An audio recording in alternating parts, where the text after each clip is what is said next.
You're listening to Passing Time, a Detroit Lions podcast. We're one pride and all grit, with a passion for Detroit Lions football. Whether you're between meetings, between classes, sitting in traffic, or just relaxing at home, if you have time to pass, pass it with Passing Time. Detroit Lions Talk. Hey, welcome back. Episode 17. 17. And we're on the clock now. You're passing time with us, a Detroit Lions podcast. I'm Rob. I'm Brian. We have a fun podcast. We get to talk football, tangible football, relatively tangible football. 3 preseason games in. So today we're going to preview we're going to look at what those 3 preseason games mean. You know, the upcoming game coming up here. We're going to talk about all the things that we think we know about the Detroit Lions, things that we might not know yet about the Detroit Lions. Right. We're going to circle around the NFL. We're going to talk about what's going on around the league. Bill's bullet points. Bill, back at it. Bill's back at it. Go around the north a little bit and really just dive a little bit deeper in and be a little bit more Detroit Lions centric kind of here and going forward, unless it's pertinent news around the league that we really think you should know about. I love it. So with that said, let's kick it off a little bit with what's happened in the preseason. Focusing a little bit more on maybe the last game, but a culmination of all 3 games and what the Lions are trying to figure out and what they're figuring out. Right? I mean, if you have watched the last 3 preseason games, you know that you have not seen many starters. You know that these are the fringe players, the guys that are fighting for spots. And, I mean, we're looking for improvement week to week to week. You're looking at some of those backup battles. They're throwing guys out there in an island. They're trying to see if they're able to drag their guy into the deep end, right? Yep. It's the Lions' philosophy. It's really plain vanilla. There's zero freak out here about what's going on in the preseason games. I'm not worried about winning or losing those games.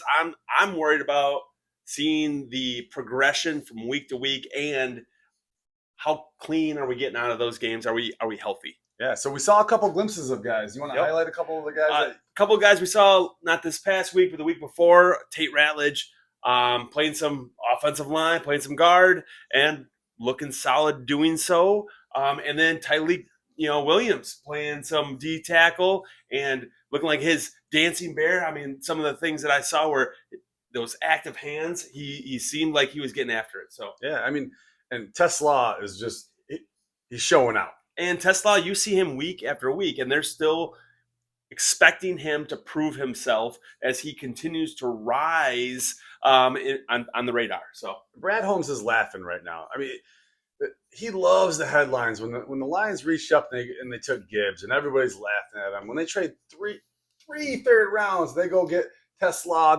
The league's like, what is going on here? And all of a sudden, he's flashing this early. They're giving him opportunities, and he's really taking advantage of it and looking like a guy that is going to factor in to this season. He is going to factor in this season, and guys that are going to be worried are guys like Tim Patrick.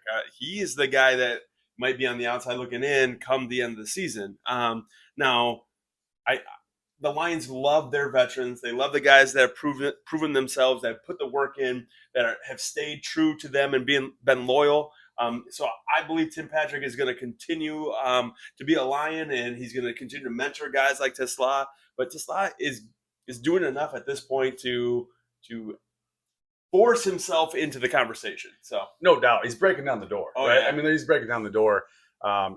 If he doesn't factor heavily into the first third of the season, I think that he's going to factor a lot more heavily into the middle. Second half, he's a safety blanket. Guys are going to get hurt. They're going to get banged up. Hell, if the Lions are going to be a run-heavy team, if they need to grind teams out, Tesla is a guy you're throwing in there to just wear defensive backs down. Absolutely, and he does it. He finds pride in that. So it's just cool to see. And Tesla is not the only wide receiver showing out right now. I mean, the Lions potentially could have to keep 7 wide receivers on this. You think about guys like Lovett, who's been featured. He's kind of got banged up a little bit in that earlier part of the preseason, but now also guys like Jackson Meeks. He is a guy that has been steady Eddie. I like to compare him to maybe that Tom Kennedy from preseasons past. Yeah. But that's a good comparison. He's a guy he's he's getting opportunities and he's taking advantage of them. And he's forcing, again, the hand of the Lions to say, hey, look at me. I'm doing something. What are you going to do next? So the Lions are going to have some tough decisions to make, and other teams are going to be paying attention, right? Because if they're taking some of these guys with potential and they're trying to hide them, there's enough teams around the league that are going to say, you know what, we'll take that guy from you. Or maybe they have to be less loyal to some of these veterans. Right. And that's the we're in a spot now as the Lions that our roster is stacked from top to bottom, and that the guys that we cut are going to be picked up by other teams because they're good, right? We're no longer the Lions searching for practice squad guys from other teams or guys that are cut that are casualties to the other people's 53-man rosters. We have now the roster that everybody is kind of looking at and seeing who we're going to cut. No doubt. And you know what? And we see our own roster. We see guys go down. So the latest news, one of our prized rookies that we're pretty fired up about, Hassanin, goes down. That might not be a bad thing for the Detroit Lions as they're trying to hide guys into the 53-plus man roster. And you never want to or wish an injury upon a guy, especially a guy like Hassanin, who's been working his tail off and just has that story that you can all get behind. But at the same time, for his development and for the Lions roster, this could be good, right? Even if it's 4-week, pup or IR, where we're able to develop him. And there's going to be injuries again as we move forward, and there's going to be open roster spots, and there's going to be needs along the way. So the tricky thing is their needs are just not right now. No doubt. And give him a little time. He said he hasn't had time to go out and seek the best garlic sauce in the Detroit metro area yet. So give him a little time to go around, do his little garlic sauce shopping. Maybe he can bulk up a little bit. He's a big guy, but he's not overly big. He's a muscular guy. And he's strong. He knows how to work out, but has he been through an NFL training yet? And that itself is going to put the weight on, put him into that position where he's going to be even better next year. So yeah, absolutely. And speaking of injuries, the scary sight. Brian acknowledged on a short the other day. If you're tuning into those, but it's a violent game. Football's a violent game, and some scary stuff happens out there. Mo Norris, went down. It was scary for all of us as we were watching that game, and our thoughts and prayers went out to him. But thankfully, he is back with the team. He's going through concussion protocol. It's unknown exactly where he falls right now in moving forward, but he is healthy. He is able to work out with the team and things like that. So I just thought it was a testament to see guys like Raheem Morris and Dan Campbell out in the middle of the field saying, you know what, our guys are not into this. This is a preseason game. This is bigger than finishing this thing off. And the way that they ended that Atlanta game was awesome. Yeah, no doubt. And Raheem, class act, Dan Campbell, and we're just lucky he's our coach. You don't see like a Ben Johnson doing something like this. We are lucky that we have a classy coach, and there are a lot of other really classy coaches around the NFL. Absolutely. And we have one of them, right? So that said, is there any other takeaways that you kind of want to talk about from the last couple of preseason games?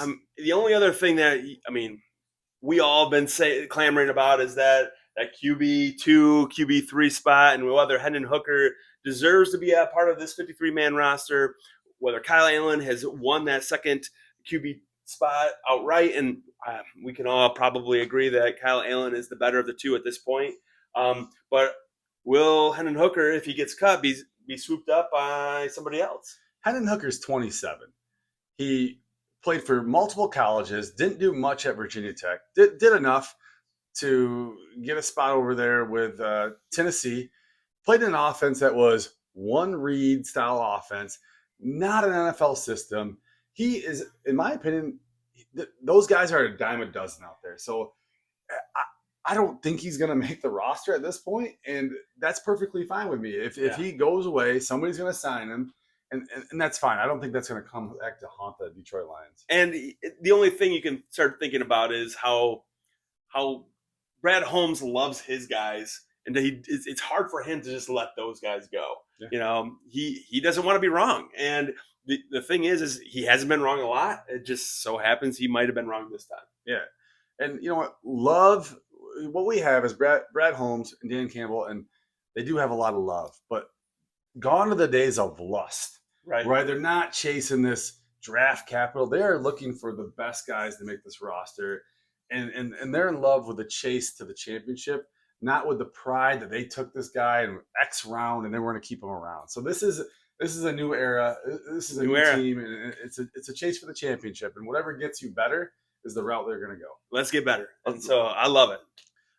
It kind of leads really nice into a segment we started, I think, last week, and what we think we know.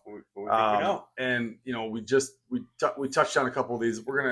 I'm gonna go out of order here a little bit, but what we think we know is Kyle Allen is solidifying his hold on the backup quarterback job. He's got to be. I mean, he has played near perfect football for two halves of football that he played in, right? I mean, he's played some really good football in the last couple preseason games, and we might not even see a ton of him in that fourth preseason game. It might be the Hendon Hooker show and saying, hey, this is your show. You better win it outright or you're going to be packing your bags. Yeah, and that's perfectly fine with me. Yep. I wouldn't mind Kyle Allen getting a little bit of reps just to stay fresh, just to make sure, like, okay, there's no fool's gold here. He wasn't playing some vanilla defense multiple times. Just give him a little run, but let Hendon Hooker go out there. I heard kind of listening to some podcasts out there that he had a really good day of practice, threw a touchdown pass. It looked pretty good. But, man, what we see when the lights come on, what we've seen, it hasn't been good. It's just – I think he has a hard time processing through, right, making those quick decisions and then being confident in the decisions he makes. So, and where Kyle Allen, it seems like he's picked up that playbook pretty quickly, and he's able to process things, for the full extent of that playbook. Yeah. So if Jared Goff does go down, we're not limiting ourselves to a smaller piece of that playbook. We can continue to turn the pages. No doubt. There's a lot of really good baseball players out there that can only hit a fastball. And when good teams figure that out, do they throw them fastballs anymore? I wouldn't. They throw them curveballs. Yeah. A lot of quarterbacks can really make a one good read. NFL teams understand that, and they know how to play that guy, and they got him figured out. So that's right. Also, what we know, and gosh darn it, this is the last time we want to talk about it, but we know the Lions are not going to trade for Trey Hendrickson. They're not getting him. He's too expensive.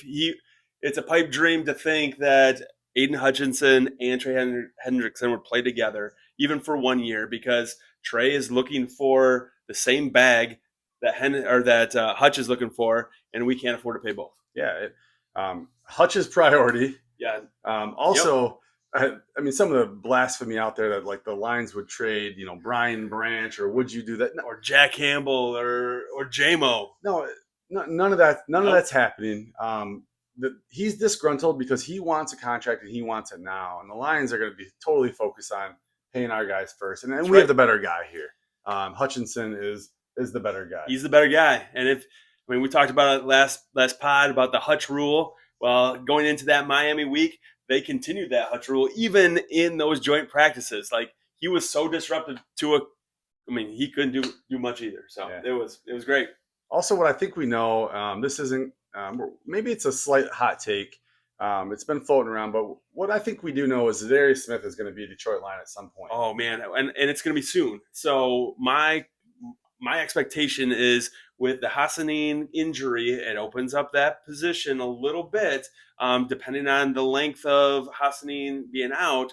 It sounds like for a good amount of time, Zadarius is going to be able to come and fill that role. Yeah. So, which is one less roster spot for a guy like Hendon Hooker, right?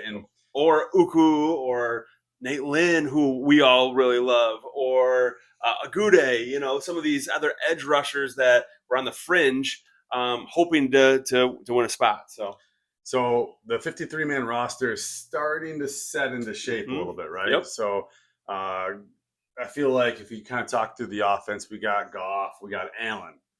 Hooker, I would say, is probably on the cut line there. In the backfield, you got Gibbs, Montgomery, Reynolds, Baki, and then Saylor and Small probably are on the cut list, right? On the cut list. Wide receiver Jackson is 7 strong there. Man, that's a tough. That's a lot of roster spots there. But there's 7 guys that are probably earning their spot, right? And that's the question. I mean, you got guys on the back end of that 7-man position like Meeks and like Lovett, and are they going to do enough in special teams to win them a role? Can they play those downs in order to make an impact? Because their impact on the field is going to be limited. Mm-hmm. Also, promising play from guys like Isaac Tesla. We mentioned Rockison is he's proven to be a guy that's actually. He went from is he going to make the team? Probably going to make the team. Where's he going to factor in? Is he just a pure depth piece? To no, he's going to be a prominent player. Yeah, and not only that, but now you're looking at some UDFAs like Kennelly, and is he going to be able to fill a role at that safety? Is he going to beat out guys like Hallett or Maurice Norris or Strickland? Are guys like Whiteside going to be able to fill in a DB or corner role too, and fill that back end of those spots? Are you keeping 6 corners? Are you keeping 5 corners? So that's going to determine whether you can keep 7 wide receivers or 10 offensive linemen or things like that. So this is where it gets a little tricky because each of the position groups has a little bit of a need of their own. So. Yeah, no doubt. Mm-hmm. Good point. And maybe lastly, the Lions don't care about winning in the preseason. They care about they want to know what they have. They want to have tough practices. They want to keep the curtain closed on what they do have because they have the confidence. They don't need the Ben Johnson vote of approval and playing your guys in the preseason. The Lions know who they are. There's no identity crisis here, right? No. We have a team. The Lions are good in all 3 phases. And they expect to be good in all 3 phases. They're not going to allow their team to be any less than excellent. And if you saw that Grant Stewart interview where he was talking about the expectations from the top, owners to GMs to coaches to assistant coaches to players, and learning to fit that expectation and how hard that is, but how much he loves it. That's what we are expecting from everyone as I think how it's been confirmed is just like top down, which is like every coach, every assistant coach, head coach, coordinators. It's just an intense standard. You know what I'm saying? The intensity. It's like, of course, there's a standard everywhere you go. Every team you play for, they say there's a standard.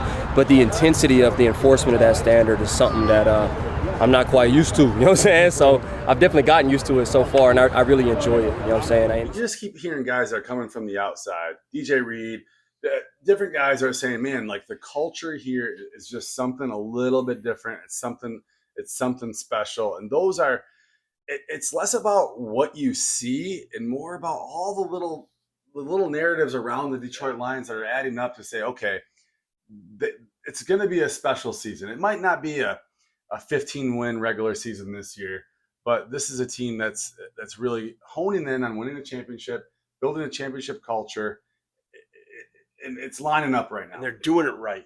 They're doing it right from the top to the bottom. And something that I'm noticing more now is you don't hear them say Super Bowl. You don't hear them say championship right now. You hear them say, we're winning this rep, we're winning this day, we're going to go dominate Miami, we're going to go dominate Houston, we're going to go dominate the next opponent, which I'm fired up about. Yeah. So on the flip side, things that we don't really know yet, right? We're still trying to figure out. Yeah. Some of it's just because the curtain hasn't been pulled back enough, and some of it is there are some legitimate question marks around. So I think the first one we're going to talk about is probably because the curtain hasn't been fully pulled back, but it's offensive line. Yeah, I mean, you look at offensive tackle and the depth you have there. Is Skipper and Manu going to be able to fill those tackle 3 and 4 spots? As long as they're not going against Aiden Hutchinson, they should be fine. Yeah. Or Marcus Davenport. Let's not forget Marcus. Yeah. All right. Okay. And then the interior O-line is Graham going to stay healthy, and is he going to nail down that center spot? Because who's behind him is Kingsley, it's Michael Neese, it's maybe Tate Ratledge, but the reality is I think Tate Ratledge is going to stay at right guard for the season. So I don't know if we're questioning is he going to be able to nail down that starting center spot? I think yes. I think he's the starting center, right? Yep. Is he going to be able to stay healthy, stay strong, play a game where he's not regressing towards the back end of the year, being a veteran, but he's going to have to be the guy. He's going to have to make the calls. He's going to have to be the guy in the middle, leading that offensive line, leading the shifts, leading the protections, leading some of these different calls. So we got to make sure that he is on board and ready to go. Ragnow's out there chasing barracudas in the deep sea. He could be a guy, if something happens, you call him up and say, hey, we could need some reps with you halfway through the year. And he might miss it a little bit. He might say, you know what? I think I still got some left in the tank. I never say never if something does happen. I'm not holding my breath, but we'll keep that, and we'll make sure I don't delete his number. Yeah. So preseason showing there's been some glaring protection issues, but you're not seeing first team out there. No. You're barely even seeing a second teamer out there right now. So yeah, right now our third and fourth teams are going against their second, third teams, maybe their fourth teams, but right now that's what we have. Those are the reps that we're putting guys in positions to show us what they have. So let's play a little game here. On another part of what we think we don't know. Let's give you some rookie young guys. And I'm going to ask you: Are they going to factor in playing a meaningful role, or are they depth? Yep. And we'll start with Meeks. I say if Meeks makes the 53-man roster, he is going to be a depth guy. Okay, all right, that's fair. Love it. If Lovett makes the roster, he is going to be playing some special teams, and he is going to contribute in those spots, but probably not a ton on the offensive side of the ball. Vaki his role is going to be starting to gain. He 100% is going to be special teams. He's a core 4 special team guy. You might start to see him overtake Craig Reynolds a little bit. Okay. That's a good take right there. And they love Craig Reynolds. I mean, if you just watch that Miami game, Vaki had a game. I mean, he showed out. He did well. So, and I think Craig's probably one of the first people to say thank you, so that he doesn't have to have all those reps. So Tesla is going to be a contributor in his first year. All right. Rocky Sin is also, I mean, that defensive back room is going to get banged up and they're going to miss some time here and there. Rocky Sin is a solid dude to come fill those roles. Manu. Man, I hope not. He's a developmental guy, and I think he still needs another year of development. So I think next year, you ask me this, I'll feel a lot better. Yeah. But right now, I don't feel great. Yeah, that makes sense. So maybe dive in a little bit more into that. Do you think he's a guy that potentially factors in as a depth piece, sliding from the outside to the inside, or are we just kind of pigeonholing him as a backup tackle? I think that he is going to, at some point, take that skipper role. Our 6th offensive lineman, that guy that maybe is our backup tackle, and that's probably going to be his role moving forward. Maybe he gains enough knowledge and savvy and confidence to take a offensive tackle spot, a starting spot. It's just not there yet. Yeah. So he's going to have to show a lot more. All right. So how will health and injuries factor into some of these roster decisions? Because we've seen a couple banged up guys, and Zadarius for Hassanin. You could see some of those things taken form. Sure. Anything else you see out there that could be factoring into some of the roster decisions? Well, you have to start thinking about some of the guys getting healthy too. So right now we're starting. I mean, just because guys are getting banged up in these preseason games, and you're starting to see guys like Jackson, one of those rookies, be put on IR, or guys like Hassanin, having to get banged up and being put on the pup. But now we're getting guys back like Wingo and McNeil's not going to be gone forever. Malcolm Rodriguez is going to come back at some point. Dorsey just got taken off the pup. So we have guys that we relied on last year when we were really good that are starting to come back. So that's what I'm excited about seeing too. So yeah. I mean, the next week with the roster coming out soon, it's going to be fascinating. I think there's going to be a lot of content to really dive into who got cut. And also, we haven't talked about, sometimes there's guys that the Lions are earmarking from other teams saying if they don't make this team, we like this guy. We can make him a position on our team. There could be a center out there that they've really had their eye on. It could be an interior depth piece to either the offensive line or the defensive line out there. And I have to tell you, I think the Lions like their guys, though. I will say they, as much as we've been clamoring for a Trey Hendrickson or even a Zadarius Smith, the young guys that we have on this roster right now are they're pretty good. They're solid. Muhammad is showing out. He's shown that he can play football. Yeah. Nate Lynn is making a name for himself, right? Roy Lopez, right? Roy Lopez, DJ Reader. We still have some studs. Yeah. So pretty deep there, and that interior D line is just one of the deepest with this team. And this is without McNeil. And the news is potentially coming back a little bit sooner than first expected. Let's go. That's really picking up steam here. You know, we were thinking, November was a time frame, December. But that October schedule that the Detroit Lions have is a gauntlet. And if they can get a guy like that back, that's huge. Playing 10, 20, 30 snaps in that game, it's only going to help guys like DJ Reader, who is, he's not a spring chicken anymore. He's going to need some reps off the field as much as he's going to need reps on the field. Roy Lopez, these are nose tackles, but we're also going to need some guys at 3 tech. So guys like Pat O'Connor are going to play tons of reps. Is Pascal going to be healthy in order to be able to play that position? We're going to need the guys like McNeil to not only play the run like stoutly, but we're also going to have some pass rush there. So yeah, no doubt. So good things that we know, some potentially good things that we don't know. So segueing a little bit to news around the NFL, we'll be a little bit quicker here as we focus more in on the Detroit Lions. We looked at some data on fan trends and loyalty. I thought it was kind of interesting. Yeah. You want to talk a little bit about that? You want to start? All right. So new loyalty report talks about the Eagles claim the top spot in road game attendance, while the Raiders fans travel the furthest, but the Lions have the most demand for tickets. Let's go. Yeah. So kind of interesting.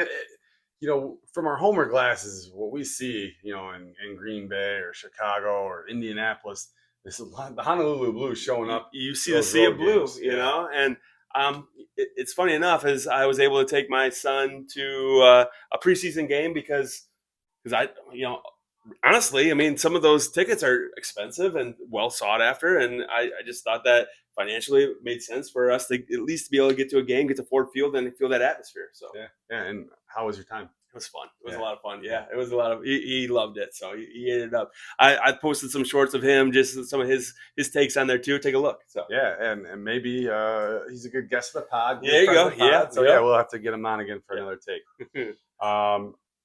Taylor Swift, Travis Kelce, a little bit of drama. Really, no news. People like to get upset about everything. So on the latest episode of a podcast, Taylor Swift responded to the backlash from fans about her being too visible, right? And she's like, hey, like the guys actually want to see more of me. Yeah. I can't argue. It's undisputed there, right? Like, and Libby Dunn backs her up, and Libby Dunn, yeah. Anyways, she gets it. You know what? It's a male-dominated league. She makes a comment like that. That's like 1% locker room talk, and people are going to be up in arms about that. Right. When whatever. People just are reading too much into it. Yep. Brian Robinson Jr. likely on his way out in DC, which is very surprising. Crazy. Yeah. Had a tough talk with Dan Quinn, and it sounds like he's potentially looking for a new home. Okay. It's going to be again. Hey, anything that it causes some turmoil at Washington, I'm cool with. Yeah. So kind of a newfound rivalry there. Eckler, solid, a rookie on the rise, a rookie that barely played any college football. I think the story on their rookie is he got kicked off a team in Arizona after one game or something like that. Maybe uber talented, just didn't have much run. So that's kind of interesting. West Michigan favorite Matthew Judon joins the Dolphins on a 1-year deal. He's getting $6 million. Breaking news. So it looks like somebody that the Lions I thought had showed some interest in at one point, at least talked to, or every other edge has been talked about. So why not him? So actually, he's a Detroit native, Detroit suburb native. Came to Grand Valley, dominated at Grand Valley. Tore up the combine and has been a mainstay in the NFL. I'm kind of surprised. We've been kind of just pigeonholed with Zadarius Smith, but Judon would have been a great fit. He'd been an exciting fit for the Lions for sure. let's get into Bill. Let's talk a little bit All about right. Bill and what's he kind of kicking around these Well, days. we're getting close to the start of school, so he's disgruntled about his schedule and all those things going up there. But at the same time, Is he he's taking it up with the principal? he's still talking about the Lions, and still worried about that offensive tackle depth. He also thinks that center depth could be an issue as well. Kingsley is pretty small for playing that position. You might have to keep a guy like Nice. How does that shake up when it comes to the 53-man roster? Because there's going to be somebody that needs to be behind Graham, and we talked about this already a little bit. He is looking for a big blocking tight end, and so guys like Horton he kind of likes, but he wasn't impressed by Horton and some of his skill sets. So would love a big blocking tight end because we see guys like or see teams like the Ravens who have that kind of piece, and how maybe the Lions struggle a little bit getting attacked by that offense. He loves Zadarius and he wonders why he hasn't signed yet. Yeah. Is now the time? Is tomorrow the day? Is it signing Zadarius day? So we're kind of excited about how that's going to transpire. And he knows that the Lions are in love with some of their young edge pieces, but if guys like Lynn or Muhammad have to have a starting role, I don't know if Bill doesn't know if we're going to be able to use those guys to win a championship. Yeah. So, Zadarius kind of went out there. Brad Holmes and Zadarius were talking, right? Oh, yeah. And he's a guy that's like, I've earned the right to be a veteran. It just kind of feels like this is going to happen when he suits up and how he suits up. And the Lions are going to make some coordinating roster moves. And it might actually help the Lions to postpone this a little while, see some injuries shake up and how the roster unfolds, and then plug him in a little bit later in the year. So this coming Tuesday, so is it a week from... We're filming this. This is Tuesday night right now. So a week from tonight, there's the cut down day. So we'll see how that transpires. And I would assume that Zadarius will be part of that day, if not Wednesday, the day after. So okay, all right. Kicking around the north now. Talk a little bit about the preseason champion Chicago Bears. Oh man! Ben Shout Johnson, out 38-0. Shout out! Look, God, those guys are amazing. Absolutely. Actually, I heard Ben Johnson got one vote for Coach of the Year already. Yeah, that's good. That's it was his wife. Tally that up. Signed it in a little early there. So yeah, he said, you know what? Like we're gonna play the starters. We're gonna build the confidence because the Bengals are. It's kind of the trendy thing now. Yeah. And they go out there and they beat a bunch of guys that aren't going to be on an NFL roster, right? They were really good though against those guys. So Amon-Ra said, "Hey, we might have seen those plays before," and kind of laughs it off a little bit, right? Like, yeah. If you saw that clip with him and Gibbs, and they were yucking it up, they thought that was very humorous to see the same plays that they had run the last couple of years being run by the Chicago. Did you guys watch the first drive by the Bears? Did you guys watch? Are you guys catching on to this Ben Johnson stuff, his intensity? What do you guys make of that? Yeah, I mean, the smiles kind of say it all. We watched it. What do you guys think? Watching the fellow Trojan Caleb, watching Ben, watching the offense operate. What's your takeaway? I mean, it looked good. It looked good. It's funny watching the same plays like we ran. Work is funny. Same plays. Yeah. Okay. Hopefully, it only looks good for exactly. tomorrow. I can't wait till the Bears play the Lions. It's going to be fun. It's going to be good. It's going to be good. Soldier Field looks like they are going to be leaving downtown Chicago. Wow. It looks like they're going to go to Arlington Heights. That's really, really steamrolling that direction now. So yeah. If you've ever been to Soldier Field, it's a pretty iconic place to see a game. But it's absolute chaos in that little area. Yeah, you can't parking get down there. And walking and getting around. It is kind of cool to funnel out and be basically downtown Millennium Park there. Oh, yeah. But it will be much nicer to be out there in the burbs a little bit. Yep. Minnesota, mic'd up meltdown.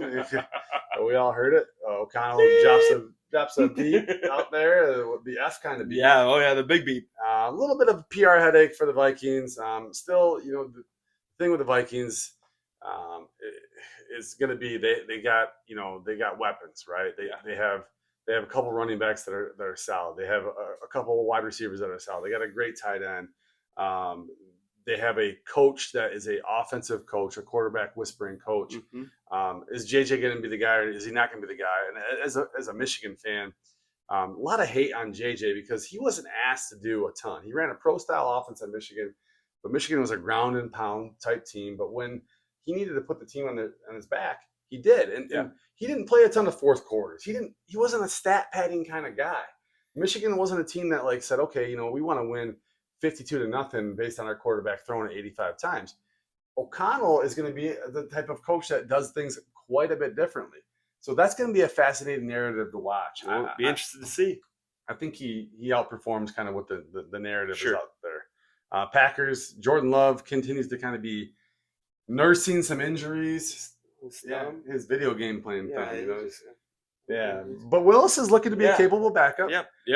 Quarterback room still feels a little bit wobbly. I mean, like any quarterback room in the NFL, your head guy goes down and your outlook changes. But it sounds like Love is supposed to be able to recover for game one, so we will probably see him in Lambeau that day. So they got some offensive line ding ups, guys that are kind of fringe starters, a lot of second stringers. So just like the Lions we're reading about, we were talking about Hassani, the guys are getting hurt.